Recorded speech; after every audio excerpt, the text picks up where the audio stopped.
మీ ఉప ఎన్నిక జూబ్లీహిల్స్ ప్రచారం? చాలా బ్రహ్మాండంగా ఉంది. మా అభ్యర్థి కూడా పబ్లిక్ మనిషి. మాకు ఇక్కడ ఉండేటువంటి లీడర్స్ కూడా పబ్లిక్ తో కోఆర్డినేషన్ లో ఉండేటువంటి వ్యక్తులు. ఈ రోజు మా గవర్నమెంట్ వచ్చినాక జూబ్లీహిల్స్ నియోజకవర్గంలో దాదాపుగా 150 కోట్ల వర్కులు శాంక్షన్స్ ఇవ్వడమే కాదు, వర్కులు కూడా అయినాయి. ఈ గల్లీలలో కూడా రోడ్లు అయినాయి, ఈ గల్లీలు కూడా అన్ని శాంక్షన్ అయినాయి. 3 సార్లు గెలిచిన అభ్యర్థి కనీసం ఏం పట్టించుకోలేదు. ఆ రోజు ఆయన టీడీపీలో ఉండి అది అభివృద్ధి కోసమని బీఆర్ఎస్లో పోయినా కూడా అభివృద్ధి ఏం జరగలేదు అనేది ప్రజలందరిలో ఉన్నటువంటి భావన. అదేవిధంగా మా అభ్యర్థి కూడా మరి గత 2 సార్లు ఓడిపోయి పబ్లిక్లో కలిసిపోయినటువంటి వ్యక్తి కాబట్టి పబ్లిక్ కూడా బాగా యాక్సెస్ ఉన్నటువంటి వ్యక్తి. ఈజీగా జనం ఇళ్లలో పోగలుగుతాడు, జనంతో కలవగలుగుతాడు కాబట్టి ఆ పాజిటివ్ మాకున్నది. కానీ సానుభూతి ఎక్కువగా పనిచేస్తుంది. ఎందుకంటే మొన్నటిదాకా ఆయనే ఉన్నారు, ఇప్పుడు ఆయన భార్యగా వచ్చారు కాబట్టి సానుభూతి ఎక్కువ పనిచేస్తుంది. మీకు చాలా బలమైన ప్రత్యర్థి ఉన్నారు అంటారు, మీరేమంటారు? లేదు, వాళ్ళు అదే సానుభూతి అనుకున్నప్పుడు ఇదే పీజేఆర్ గారి భార్య కుటుంబం నిలబడ్డప్పుడు కనీసం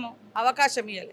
పీజేఆర్ గారంటే ఈ యొక్క హైదరాబాద్కు బ్రాండ్. ఈ గల్లీలల్లో ఇల్లులు కట్టించింది ఆయన. ఆనాడు ఉమ్మడి రాష్ట్రంలో ఒక ట్రెడిషన్ ఉండేది, ఒక సాంప్రదాయం. ఎవరైనా ఎమ్మెల్యే గుండి చనిపోతే వాళ్ళ కుటుంబానికే మళ్ళీ ఎమ్మెల్యే చేయాలని ఆ రోజు కాంగ్రెస్ ప్రభుత్వం వైఎస్ఆర్ గారి హయాంలో, చంద్రబాబు నాయుడు గారి హయాంలో అది కొనసాగింది.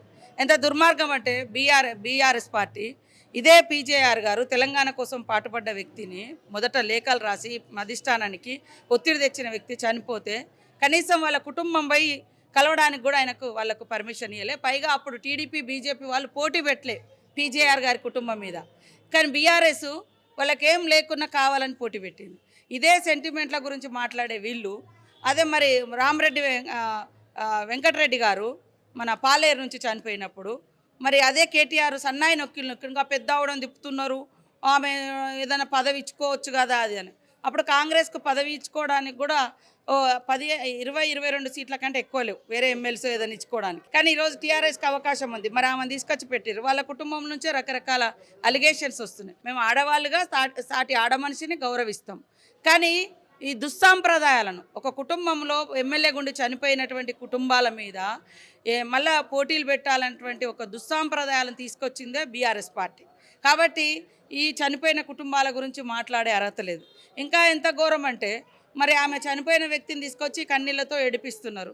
మరి ఆమె మీద మళ్ళీ ఇంకొక వ్యక్తిని నామినేషన్ వేయించుకున్నారు. వాళ్ళ దాంట్లో ఒకరు ఇద్దరు మళ్ళీ నామినేషన్ వేయించుకున్నారు. అంటే మీకు ఎందుకు మరి సర్వేలల్లో పాపం వాళ్ళకి ఏమర్థమవుతలేదో ఏందో తెలియదు. అంటే వాళ్ళకే నమ్మకం లేదు వాళ్ళ అభ్యర్థిత్వం మీద. కాబట్టి సునీత గారి గురించి మాకు వేరే అబ్జెక్షన్ కాదు.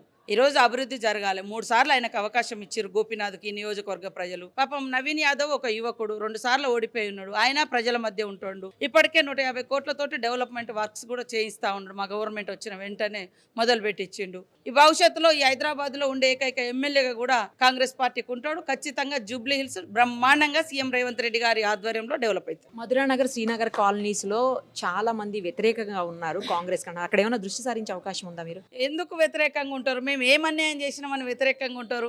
హైదరాబాద్లో టీఆర్ఎస్ వాళ్ళనే గెలిపించారు లాస్ట్ టైం కూడా. అంతకుముందు కూడా టీఆర్ఎస్ అభ్యర్థినే గెలిపించారు. మాకు ఇక్కడ అవకాశం ఇవ్వండి. మేము ఇప్పటికీ 150 కోట్లతోటి పనులు చేస్తూ ఉన్నాం. భవిష్యత్తులో కూడా వాళ్ళ సమస్యలన్నీ కూడా పరిష్కరిస్తాం.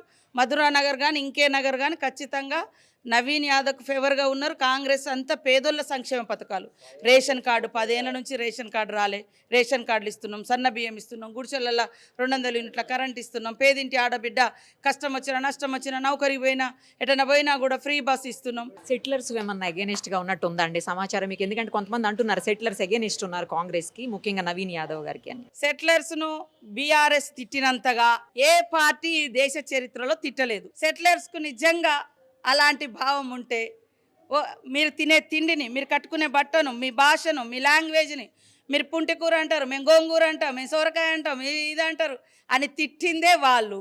వాళ్ళ అవసరం కోసం అరికాలు ముళ్ళు గుచ్చుకుంటే తీస్తా అన్నారు. అవకాశవాదపు మాటలకు మోసపోకండి. సెటిలర్స్ సోదరులకు కూడా చెప్తాం. మరిన్ని అప్డేట్స్ కోసం నిరుపమ సుమన్ టీవీ ఇన్స్టా పేజ్ని ఫాలో చేయండి. సుమన్ టీవీలో మీ పర్సనల్ అండ్ బిజినెస్ ప్రమోషన్స్ కోసం కింది నెంబర్కి కాంటాక్ట్ చేయండి.